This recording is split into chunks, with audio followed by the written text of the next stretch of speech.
Assalamualaikum warahmatullahi wabarakatuh. Khususnya bagi mahasiswa Prodi Komunikasi dan Penyiaran Islam UIN Sunan Kalijaga Yogyakarta yang mengambil mata kuliah penulisan features.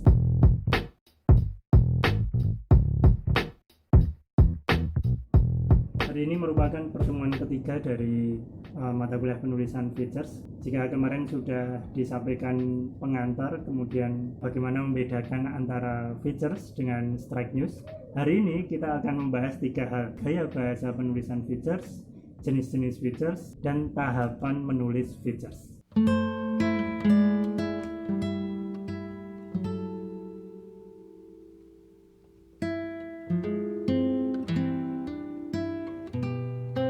Baik, kita mulai dari jenis-jenis features. Sebenarnya dalam teori, jenis-jenis features itu dibagi beberapa. Ada yang membaginya menjadi 6, ada yang membaginya menjadi 8. Tapi hemat saya, saat ini perkembangan penulisan features itu sudah tidak ada lagi sekat-sekat yang membedakan antara jenis features satu dengan jenis features yang lain. Oke, saya sampaikan sesuai dengan teori. Ada beberapa jenis features, diantaranya adalah break features. Jadi sebuah tulisan kecil yang menyangkut tentang kemanusiaan. Contoh sederhana adalah kisah Gus Dur yang beliau sampaikan.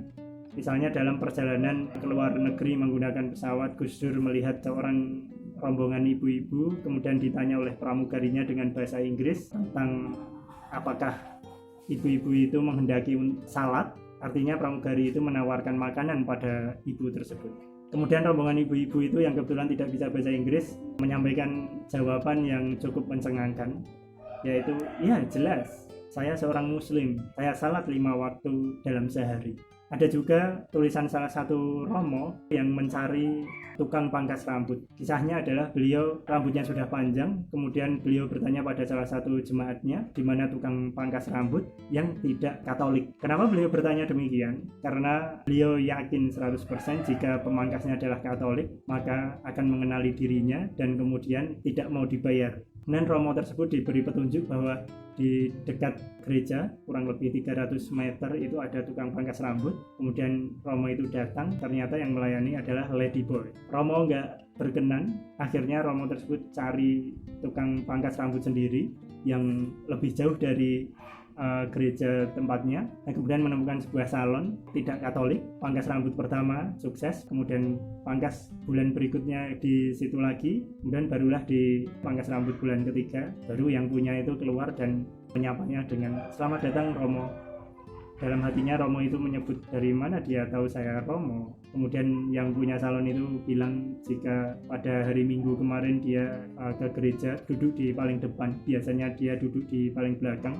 Kemudian dia berbisik kepada suaminya, kelihatannya Romo itu adalah Romo yang biasa pangkas rambut di tempat kita. Dengan cerita tersebut, Romo ingin pindah salon lagi, tapi keinginan Romo tersebut diketahui oleh pemilik salon itu. Akhirnya Romo dipersilahkan untuk datang ke salon itu lagi tanpa biaya. Bahkan sang pemilik salon itu SMS setiap bulan jika rambutnya Romo sudah panjang. Dua kisah tersebut merupakan break features, di mana sebuah fakta kemudian digambarkan secara singkat tapi menarik. Yang perlu menjadi catatan adalah cerita Gus Dur dan cerita Romo tersebut harus merupakan fakta.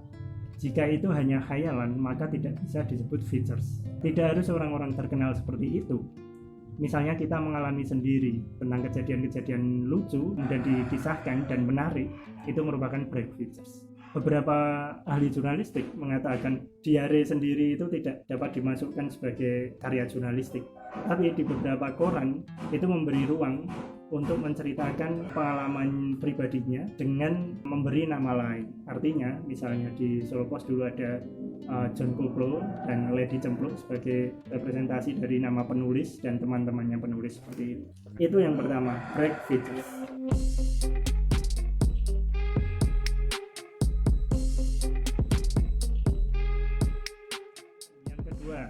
Jenis-jenis features. Sidebar ini apa yang sebelumnya saya katakan sebagai feature news. Jadi sebuah features yang mendampingi berita strike.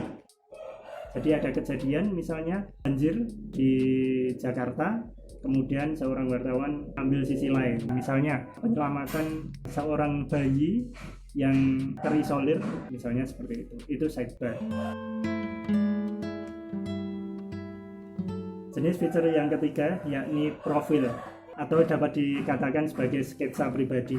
Jenis fitur ini menceritakan tentang bagaimana seseorang berprestasi, bagaimana seseorang berjuang, bagaimana seseorang memperoleh hasil dari jerih payahnya, atau bagaimana seseorang itu melakukan sebuah hal yang menarik dalam bidangnya masing-masing. Prestasi mahasiswa misalnya, itu dapat juga dijadikan features dengan jenis profil. Atau kemarin yang saya sebut features tentang kemenangan dan kekalahan seseorang. Kemudian jenis yang keempat adalah features profil organisasi.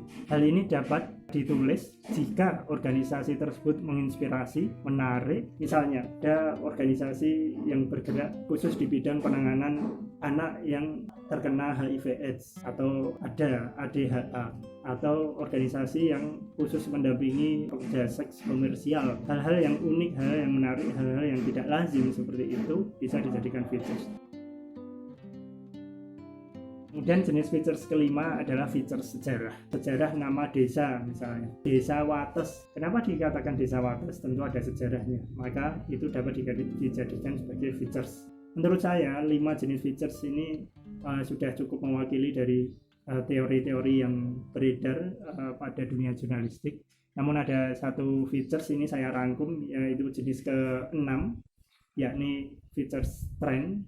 Trennya apa? Misalnya makanan, kemudian fashion, dan lain sebagainya. Hal itu bisa dijadikan features. Next, kita membahas tentang gaya bahasa penulisan features.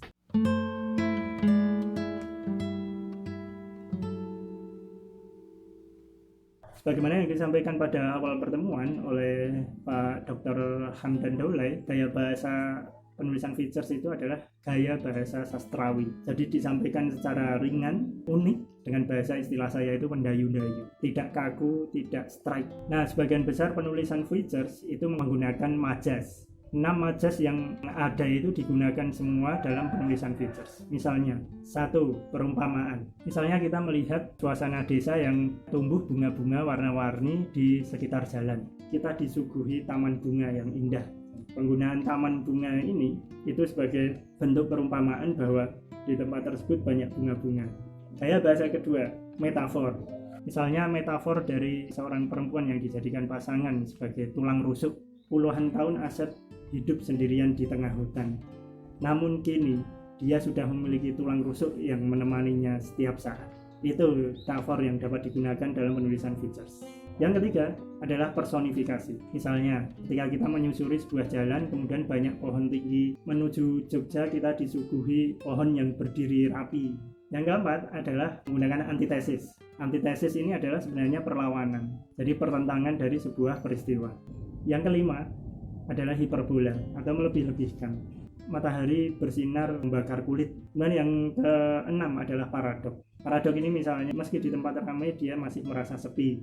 Meski gaya bahasa penulisan features ini sastrawi, namun tidak di setiap tulisan diberi gaya bahasa demikian. Jangan sampai di setiap goresan pena itu menggunakan majas-majas ini, perumpamaan-perumpamaan, hiperbola, dan lain sebagainya ini, sehingga orang tidak paham apa yang sebenarnya dia tulis. 6 gaya bahasa ini sebaiknya digunakan di tempat dan waktu yang tepat. Sekarang kita memasuki tahapan menulis features. Sebagai karya jurnalistik, penulisan features sebenarnya tahapannya sama dengan penulisan berita yang lain. Yang pertama adalah perencanaan, yang kedua adalah peliputan, yang ketiga adalah penulisan dan penerbitan. Dalam tahap perencanaan ini, kita wajib 1. Menggali ide, yang kedua adalah mencari angle, yang ketiga adalah melakukan riset. Kemudian tahap yang kedua adalah melakukan peliputan. Kita harus mencari bahan yang cukup. Kalau istilah saya adalah harus kulaan bahan berita itu sebanyak-banyaknya. Jangan sampai nanti di tengah penulisan kita kekurangan bahan tersebut.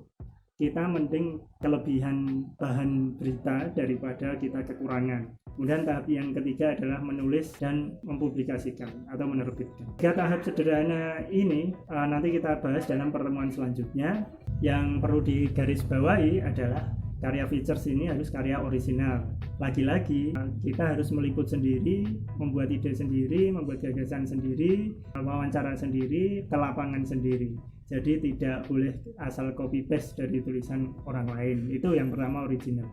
Yang harus dipahami pula bahwa proses penulisan itu bukan awal dari aktivitas jurnalistik, tapi sebelum penulisan ada penggalian ide, pemilihan angle, dan lain sebagainya. Saya kira itu saja yang dapat saya sampaikan hari ini. Mudah-mudahan bermanfaat. Sebelum saya tutup, saya akan memberi sedikit kuis bagi mahasiswa. Saya ingin mahasiswa mencari 2 ide features dengan tema besar yakni Ramadan. Silahkan 2 ide tersebut dipresentasikan menggunakan video dengan durasi maksimal 2 menit. Kemudian kirim video tersebut ke drive yang akan saya sampaikan di kolom deskripsi. Akhir kata, saya tutup pertemuan hari ini. Mudah-mudahan semua dalam keadaan sehat. Assalamualaikum warahmatullahi wabarakatuh.